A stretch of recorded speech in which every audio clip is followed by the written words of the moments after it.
वंदे भारत, मैं हूं सांची त्यागी। आप देख रहे हैं भारत तक।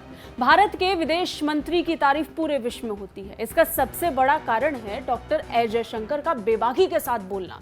और ये कई मंचों पर देखा और सुना गया है कि डॉक्टर एस जयशंकर भारत के संदर्भ में जो बयान देते हैं उसे वैश्विक स्तर पर भारत की छवि को लेकर एक बहुत स्पष्ट क्लैरिटी पूरी दुनिया को मिल जाती है।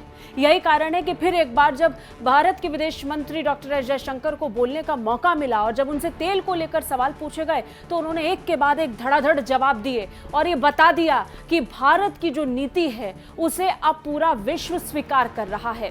खासतौर पर कच्चे तेल की खरीद को लेकर रूस के साथ जो भारत के संबंध रहे हैं उसे बहुत बड़े स्तर पर विस्तार मिला है और उसे स्वीकारा गया है। भारतीय विदेश मंत्री डॉक्टर एस जयशंकर थाईलैंड दौरे पर हैं और इस दौरान वो कई जरूरी हस्ताक्षर करने वाले हैं।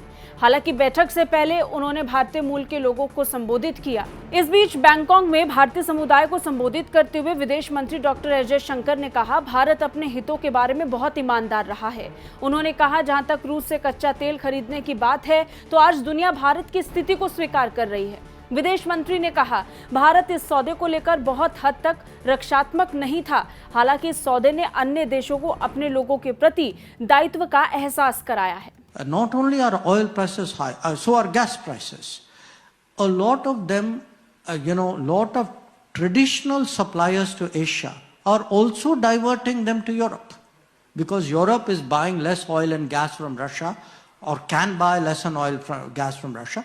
So Europe is also actually buying much more from the Middle East and from other sources who would have supplied India.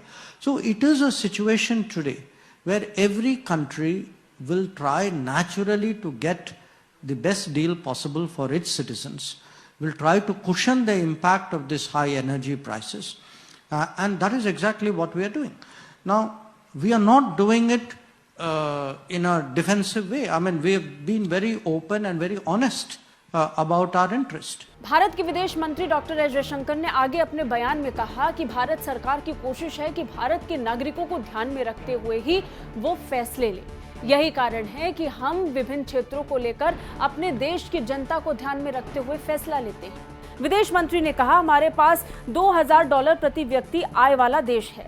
ये वो लोग नहीं हैं जो ऊर्जा की उच्च कीमतें वहन करते हैं। मेरा नैतिक कर्तव्य सर्वोत्तम सौदा सुनिश्चित करने का है। उन्होंने कहा, जब आप अपने हितों को बहुत ईमानदारी से सबके सामने रखते हैं तो लोग उसे स्वीकार करते हैं। I have a country which has a per capita income of $2000. These are not people who can afford higher energy prices.